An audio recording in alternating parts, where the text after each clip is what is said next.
Hello and welcome to In the Rising, a health and wellness podcast for those going through and those supporting those going through cancer. My name is Bettina Brown and I'm board certified in physical therapy, wound care, and lymphedema. And for me, cancer is very personal.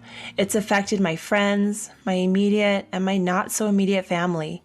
And therefore, I created this podcast and fitafterbreastcancer.com to address the multiple dimensions of our lives during and after recovery.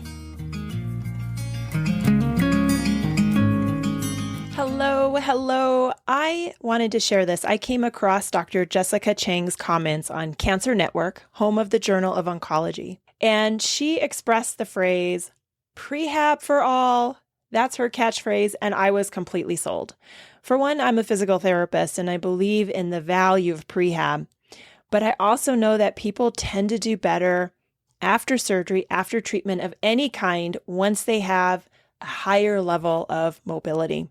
Again, these views are my own. It is only my perspective that I see, but I believe the better support groups we have, the better understanding and expectations that we have of surgery, of treatment, the more those questions that are answered before the beginning of any treatment or surgery, from orthopedics to oncology, we tend to have better outcomes. So I have yet to come across anyone who has plans to have cancer. We tend to organize and plan and schedule certain surgeries, but I have yet to ever meet someone who says, I think I'm going to have fill in the blank cancer next summer. When you find out, hearing the word is enough, but most often, treatment is not started within 10 minutes of diagnosis. There is still time. There are multiple considerations that have to be taken into account. So could there be an opportunity right then and there to prepare the body for whatever treatment is best suited? Could having rehab during treatment also improve your perceived outcome? Could the ability to do things that you enjoy during and after treatment go up? Could there be a reduction in the amount of time that you have to stay in the hospital? Could there be a reduction in the likelihood that your cancer is going to return? Right? The 2 E's, eating and exercise, are often the things that we talk about the most to reduce your cancer risk, though there is no zero risk possibility, but these two things really help reduce that. What are the current conditions or limitations to prevent cancer prehab and a lot of cancer rehabilitation from actually taking place? For one, ordering it from the providers. This is still a newer area of therapy and cancer rehab. And so, of course, there still needs to be more research that's done.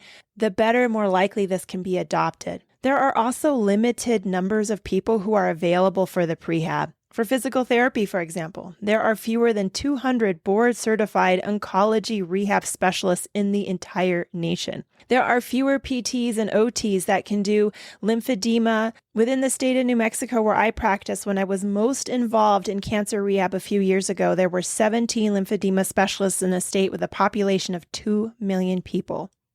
But cancer rehab does not necessarily have to only be performed by those who have completed this extensive amount of training. And then there's the lack of general knowledge in the public to ask for it because it's not something that's so well promoted. Since rehab can take a long time after treatment, and that can be in person or virtual, appointment after appointment is not really what a lot of people want. Right? There's a time when we want to say enough because it reminds us of what we've just been through.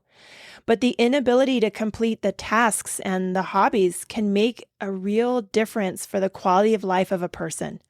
And quality of life has not only these physical impacts, but emotional and psychological impacts as well that affect someone's friends, their family, and community. Because very, very rarely is only one person affected by the diagnosis of cancer. And so I encourage you to look up on Dr. Jessica Chang's comments, learn more about it for yourself, ask your own provider about this. And if you haven't had the chance to have any rehab after your cancer treatment and you're feeling the inability to do the things that you really care about in life, I absolutely recommend that you follow to get at least a few visits in. That makes such a difference for people that I've encountered. Even if it's a one-time visit, just that knowledge can make a very big difference. All right, and until next time, let's keep building one another up.